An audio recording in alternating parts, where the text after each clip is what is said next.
ನಾಯ್ಡು ಅವರು ಪ್ರಚಾರಕ್ಕೆ ಬರ್ತಾ ಇದ್ದಾರೆ.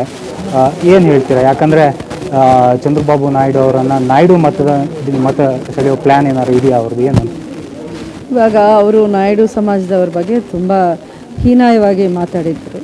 ಆ ಡ್ಯಾಮೇಜ್ನ ಏನೋ ಕಂಟ್ರೋಲ್ ಮಾಡೋಕ್ಕೆ ಇವ್ರನ್ನ ಕರೆದಂಗಿದೆ. ಆದರೂ ನಾಯ್ಡು ಸಮಾಜದವರು ತುಂಬಾ ನೊಂದ್ಕೊಂಡಿದ್ದಾರೆ. ಈ ಒಂದು ಮಾತುಗಳನ್ನ ಅವರು ಕ್ಷಮಿಸ್ತಾರೆ ಅಂತ ನಾನು ಅಂದ್ಕೊಂಡಿಲ್ಲ. ಇದೇನಾದ್ರು ನಾಯ್ಡು ಸಮುದಾಯದ ಮತವನ್ನು ಸೆಳೆಯೋ ಪ್ಲ್ಯಾನ್ ಅಥವಾ ಏನು?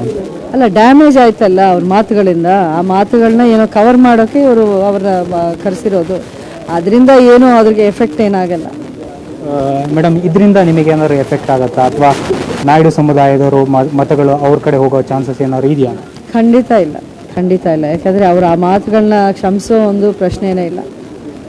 ಮೇಡಮ್, ಇವತ್ತು ಒಂದು ಕೂಡ ಆಡಿಯೋ ರಿಲೀಸ್ ಆಗಿದೆ. ಹಾಲಿ ಮಂಡ್ಯ ಸಂಸದರು ಒಂದು ಮಾತನ್ನು ಹೇಳಿದ್ದಾರೆ.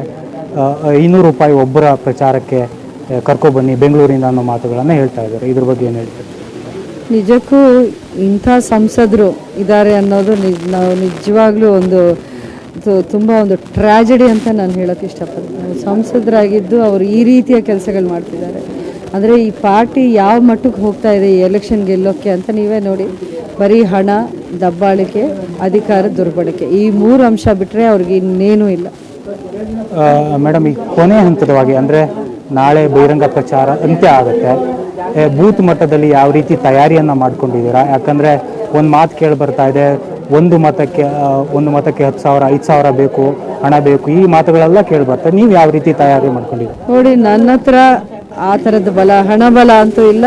ಇದ್ರೂ ನಾವು ಎಲೆಕ್ಷನ್ ಗೆಲ್ಲೋಕೆ ಅಂತ ಹಣ ಚೆಲ್ಲೋ ಒಂದು ಸಿದ್ಧಾಂತ ನಮ್ಮಲ್ಲಿಲ್ಲ. ಅದೇನಿದ್ರು ಅವ್ರಿಗೆ ಬಿಟ್ಬಿಡ್ತೀನಿ. ನಮ್ಮ ಹತ್ರ ಜನ ಇದ್ದಾರೆ, ಆ ಜನರನ್ನು ನಂಬಿಕೊಂಡು ದೇವ್ರಿಗೆ ಬಿಟ್ಬಿಡ್ತೀನಿ ನಾನು. ಮೇಡಮ್, ಹಾಲಿ KR ನಗರದ ಕಾಂಗ್ರೆಸ್ ಮುಖಂಡರು ರವಿಶಂಕರ್ ನಿಮಗೆ ಒಂದು ಬೆಂಬಲವನ್ನು ಕೊಟ್ಟಿದ್ದರು. ಆದರೆ ಇವಾಗ ಮೊನ್ನೆ ಸಮಾವೇಶದಲ್ಲಿ ಸಿದ್ದರಾಮಯ್ಯ ಅವ್ರ ಜೊತೆ ಕಾಣಿಸ್ಕೊಂಡ್ರು. ಸಿದ್ದರಾಮಯ್ಯ ಅಖಾಡಕ್ಕೆ ಇಳಿದು ಎಲ್ಲ ನಾಯಕರನ್ನು ವಾಪಸ್ ತಗೊಳ್ತಾ ಇದ್ದಾರೆ, ಏನು ಅಂತ? ನಿನ್ನೆ ಸಿದ್ದರಾಮಯ್ಯನವರೇ ಮೈಸೂರಲ್ಲಿ ಕ್ಲಿಯರಾಗಿ ಹೇಳಿದರು, ಸುಮಲತಾ ನಮ್ಮ ವಿರೋಧಿ ಅಲ್ಲ ಅನ್ನೋವಂಥ ಮಾತುಗಳು. ಸೊ ಹಾಗಾಗಿ ನನಗೆ ಯಾರೂ ವಿರೋಧಿಗಳು ಇಲ್ಲ. ಮೊನ್ನೆ ಹೇಳ್ತಿದ್ರು ಸುಮಲತಾ ಓಟ್ ಹಾಕಬೇಡಿ ಅನ್ನೋ ಮಾತುಗಳನ್ನು ಬಹಿರಂಗ ಸಮಾವೇಶದಲ್ಲಿ ನಾನು ಎಕ್ಸ್ಪ್ಲನೇಷನ್ ಕೊಟ್ಟಿದ್ನಲ್ಲ. ಅವರು ಏನೋ ಒಂದು ಒತ್ತಡ ಇತ್ತು ಆ ಪಾರ್ಟಿಯಿಂದ, ಈಗ ಹೇಳಲೇಬೇಕು, ಇಲ್ಲಾಂದರೆ ಮೈಸೂರಲ್ಲಿ ನಿಮಗೆ ಡ್ಯಾಮೇಜ್ ಮಾಡ್ತೀವಿ ಅನ್ನೋವಂಥ ಮಾತುಗಳು ಹೇಳಿದ್ದಾರೆ. ಅವರು ಓಪನ್ ಆಗಿ ಹೇಳಿದ್ದಾರೆ ಆ ಬೆದರಿಕೆನ. ಹಾಗಾಗಿ ಅವರು ಬಂದ ಆ ಥರದ ಮಾತುಗಳು ಆಡಿರ್ಬೋದು. ಅವ್ರ ಮನಸ್ಸಲ್ಲಿ ಆ ಮಾತಿಲ್ಲ ಅಂತ ನನಗೆ ಗೊತ್ತಿದೆ. ಕೊನೆಯದಾಗಿ ಯಾವ ರೀತಿ ಜನ ಕೇಳ್ತೀರಾ? ಯಾವ ರೀತಿ ರೆಸ್ಪಾನ್ಸ್? ಕೊನೆಯದಾಗಿ ನಾನು ಜನಕ್ಕೆ ಹೇಳೋದು, ಒಂದು ಕಡೆ ಹಣ, ಒಂದು ಕಡೆ ಸ್ವಾಭಿಮಾನ. ಖಂಡಿತ ಮಂಡ್ಯದ ಜನ ಸ್ವಾಭಿಮಾನಿಗಳು. ಅವ್ರು ಯಾವತ್ತೂ ಸ್ವಾಭಿಮಾನವನ್ನು ಬಿಟ್ಟುಕೊಡಬೇಡಿ ಅಂತ ಹೇಳ್ತೀನಿ. ಇದಿಷ್ಟು ಸುಮಲತಾ ಅಂಬರೀಶ್ ಅವರ ಮಾತಾಗಿರುವಂಥದ್ದು. ಕ್ಯಾಮ್ರಾ ಪರ್ಸನ್ ರಾಕೇಶ್ ಜೊತೆ ಪ್ರದೀಪ್ ಕಗ್ಗೆ, ಸುವರ್ಣ ನ್ಯೂಸ್, ಮಂಡ್ಯ. ಆದ್ರಿಂದ ದಯವಿಟ್ಟು ನಮ್ಮ ಅಮೂಲ್ಯವಾದ ಮತನ ಅಮ್ಮನಿಗಾಸ್ರಿ, ನಿಮ್ಮ ಸ್ವಾಭಿಮಾನ ಏನು ಅಂತ ತೋರಿಸ್ಕೊಡಿ ಅಂತ ಎಲ್ಲರ ಹತ್ರ ನಾನು ಕೈ ಮುಗಿದು ಕೇಳ್ತಾ ಇರ್ತೀನಲ್ಲ. ಧನ್ಯವಾದಗಳನ್ನ.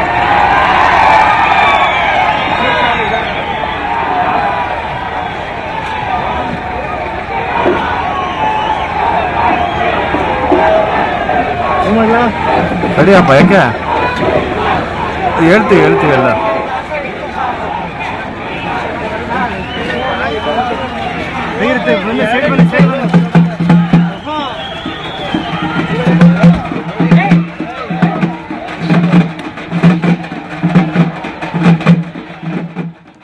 ಸ್ವಾಭಿಮಾನ ಸಮ್ಮೇಳನ ಹೆಸರಿನಲ್ಲಿ ನಾಳೆ ಬೃಹತ್ ಸಮಾವೇಶ ನಡೆಯುತ್ತೆ. ಯಶ್, ದರ್ಶನ್ ಒಂದೇ ವೇದಿಕೆಯಲ್ಲಿ ಕಾಣಿಸಿಕೊಳ್ತಾರೆ. ಆದರೆ ಇವತ್ತು ಅಬ್ಬರದ ಪ್ರಚಾರದಲ್ಲಿ ಇಬ್ಬರು ತೊಡಗಿಕೊಂಡಿದ್ದು, ಸುಮಲತಾ ಮತ್ತೊಂದು ಕಡೆ KR ನಗರದಲ್ಲಿ ಪ್ರಚಾರ ನಡೆಸ್ತಾ ಇದ್ದಾರೆ. ಪಾಂಡವಪುರದಲ್ಲಿ ದರ್ಶನ್, ಮಂಡ್ಯದಲ್ಲಿ ಯಶ್ ಅಬ್ಬರದ ಪ್ರಚಾರ ನಡೆಸ್ತಾ ಇದ್ದಾರೆ. ನಾಳೆ ಸಂಜೆ 6 ಗಂಟೆಗೆ ಬಹಿರಂಗ ಸಮಾವೇಶ, ಬಹಿರಂಗ ಪ್ರಚಾರಕ್ಕೆ ತೆರೆ ಬೀಳುತ್ತೆ. ನಂತರ ಮನೆ ಪ್ರಚಾರಕ್ಕೆ ಮಾತ್ರ ಅವಕಾಶ ಇರುತ್ತೆ. ಯಶ್ ಮಾತನಾಡ್ತಾ, ಇಬ್ರು ಯಾವಾಗ ಒಟ್ಟಿಗೆ ಕಾಣಿಸ್ಕೊಳ್ತೀರಿ ಅಂತ ನೀವು ಕೇಳ್ತಾ ಇದ್ರಿ. ಆದ್ರೆ ನಾಳೆ ಬೆಳಗ್ಗೆ 11 ಗಂಟೆಗೆ ಸ್ವಾಭಿಮಾನ ಸಮ್ಮೇಳನ ಹೆಸರಿನಲ್ಲಿ ನಾವು ಬೃಹತ್ ಸಮಾವೇಶ ನಡೆಸ್ತೀವಿ, ನಂತರ ಜಂಟಿಯಾಗಿ ಸಮಾವೇಶದಲ್ಲಿ ಭಾಗಿಯಾಗ್ತೀವಿ ಅನ್ನುವ ಮಾತನ್ನ ಹೇಳಿದ್ದಾರೆ. ಹಾಗೆ ನಂತರ ಜಂಟಿಯಾಗಿ ಪ್ರಚಾರದಲ್ಲಿ ಕೂಡ ಪಾಲ್ಗೊಳ್ತಾರೆ. ರಣರಣ ಮಂಡ್ಯ ಕದನ ಕುತೂಹಲ ಕೆರಳಿಸ್ತಾ ಇದೆ. ಇನ್ನು ಕೇವಲ 2 ದಿನ ಅಷ್ಟೇ ಬಾಕಿ ಇದೆ. ಒಂದು ಹೆಣ್ಣು, ಒಂದು ಹೆಂಗಸು, ಮೂರಿನ ಸೊಸೆ ಇಂಡಿಪೆಂಡೆಂಟ್ ಆಗಿ ನಿಂತಿದ್ದಾರೆ. ಯಾವ ಧೈರ್ಯದ ನಿಂತಿದ್ದಾರೆ? ಇದಕ್ಕೆ ಇಡೀ ಇಂಡಿಯಾ ಆಶ್ಚರ್ಯವಾಗಿ ನೋಡ್ತಾ ಇದೆ.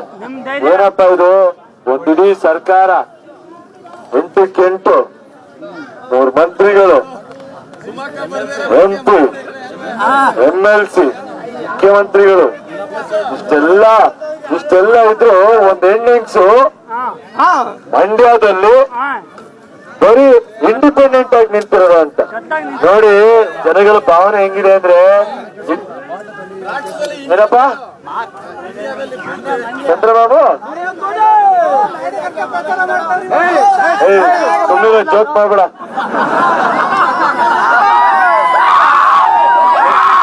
ರಿಯಲಿ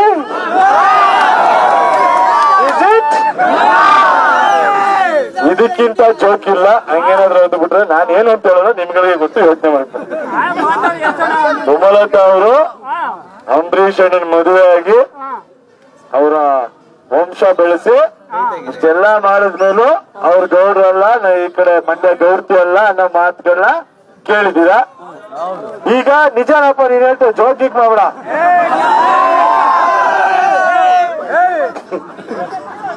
ದೇವ್ರ ಒಳ್ಳೇದ್ ಮಾಡ್ಲಿ ಮಂಡ್ಯಕ್ಕೆ, ನೀವು ಅರ್ಥ ಮಾಡ್ಕೊಳ್ಳಿ ಏನಿದು. ಓಕೆ, ಒಂದೇ ಒಂದು ಅದ್ಯಾರೇನಾದ್ರು ಆಗ್ಲಿ, ನಾನು ನಿಮ್ಮನ್ನ ಕೇಳೋದಿಷ್ಟೇ. ಈಗೆಲ್ಲ ನಿಮ್ಮ ಮನಸ್ಸುಗಳಲ್ಲಿ ನಾವೇನೇನ್ ಹೇಳ್ಬೇಕೆಲ್ಲ ಹೇಳಿದೀವಿ. ಈಗ ಕಡೆದಾಗ ಉಳಿದಿರೋದು ಒಂದೇ ಟಾಪಿಕ್, ಕಡೆ 2 ದಿನ ತಿರುಗಿಸ್ಬೇಕಣ ಅಂತ. ಎಷ್ಟು ಕೋಟಿ ಏನಪ್ಪ ಮಂಡ್ಯದಲ್ಲಿ ಸ್ವಾಭಿಮಾನ ಸೇಲ್ಗಿದ್ಯಾ, ಮಾರಾಟಕ್ಕಿದೆಯೇನ್ರಪ್ಪ? ದಯವಿಟ್ಟು ನೆನೆಸ್ಕೊಳ್ಳಿ, ಯಾವತ್ತು ಇದನ್ನ ಬಿಡಬೇಡಿ, ನಿಮ್ಮತನ ಬಿಡಬೇಡಿ. ಆಮೇಲೆ ಇದು ಕೇಂದ್ರ ಚುನಾವಣೆ, ರಾಜ್ಯ ಚುನಾವಣೆ ಅಲ್ಲ. ರಾಜ್ಯ ಸರ್ಕಾರಕ್ಕೆ ಏನ್ ಕೊಟ್ಟಿದ್ರೆ ಅದಕ್ಕೆ ತಕ್ಕಂಗೆ ಅವ್ರು ಕೆಲಸಗಳು ಮಾಡ್ತಾರೆ. ಯಾವ್ದಾದ್ರು ಮನ್ಸಲ್ಲಿ ಆಮೇಲೆ ಅಯ್ಯೋ ಕೆಲಸಗಳಾಗ್ತೇ ಹೋಗ್ಬಿಟ್ಟು ಅನ್ನೋ ತರ ಇದ್ರೆ ತೆಗೆದಾಕ್ಬಿಡಿ. ಸುಮಲತಾ ಅವರು ಗೆದ್ದು MP ಆಗೋದ್ರೆ ಕೇಂದ್ರದಲ್ಲಿ ಏನ್ ಬರುತ್ತೋ ಆ ಅನುದಾನಗಳ ತಂದು ಕೆಲಸ ಮಾಡ್ತಾರೆ, ಭ್ರಷ್ಟಾಚಾರ ಇಲ್ದಂಗ್ ಮಾಡ್ತಾರೆ. ನಿಮ್ ಆಶೀರ್ವಾದ ಮಾಡಿ ಅಣ್ಣ, ಒಳ್ಳೆ ಕೆಲಸ ಮಾಡ್ತಾರೆ. ಜನಸಂಖ್ಯೆ 20 ತಾಳೆ ಉತ್ತಿರೋ ರೈತ. ದಯವಿಟ್ಟು ಕನ್ಫ್ಯೂಸ್ ಆಗ್ಬಿಡಿ. 2ನೇ ವೋಟಿಂಗ್ ಮೆಷಿನ್ ಉಂಟು 16ನೇ ತಾರೀಕು.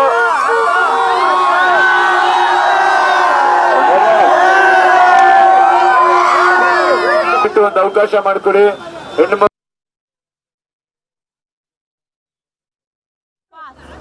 ಮಂಡ್ಯದ ಜನ ಈಗೇನು ಇವರು ಮಾತಾಡಿದ್ರು ಎಲ್ಲ ಈ ಸ್ವಾಭಿಮಾನದ ಪ್ರತೀಕವಾಗಿ ನೀವು ಈ ರೀತಿ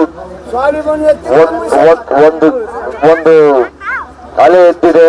ಈ ಅಲೆ ನಾವೆಲ್ಲ ಒಂದು ಸಣ್ಣ ಕಾರ್ಯಕರ್ತರಾಗಿ ನಿಮ್ಗಳ ಜೊತೆ ಮನೆಯ